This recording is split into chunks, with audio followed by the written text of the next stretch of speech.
Si Congressman Saldico.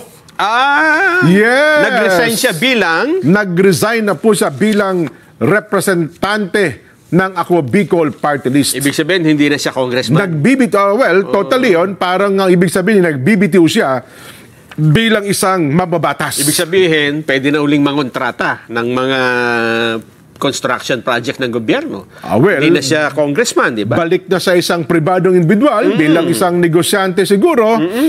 Sa part naman ng Ako Bicol, Nelson, ang number 2 nominee nila, kung di kaman, nakaupo dyan, Congressman Pido Garbin. Okay. So, technically, kung mag-resign yung number 1, papalitan lang yan kasi marami namang mga nominee yan. Ano ha? Pero yan ay tungkol sa partido. Yan. Ano naman ang implikasyon nito sa kanyang mga kinakaharap na aligasyon? Katulad ng siya daw ang pangunahing tinutukoy dyan, ha? Sa maraming mga pagdinig, puro Saldico ang nababanggit, eh. Yun na nga. At hanggang sa pangalan lang niya, Saldico. Ibig bang sabihin, hindi na ako congressman, hindi na ako kasali dyan. Yun pala ito, pinapakita sa television, no?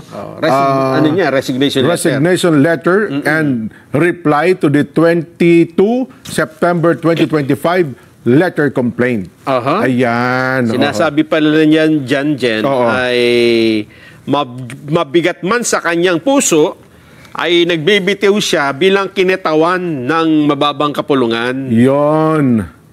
Dahil ito daw makabubuti sa kanyang pamilya. Ayun. Kasi nakalagay dito, may imminent threat to the lives of my family members and me. Ayun. May banta sa buhay, no? Oo, and evident denial of my right to due process of law. Ayun. At sinasagot din daw po niya yung mga aligasyong ipinahayag ni Congressman Toby Chanco laban sa kanya.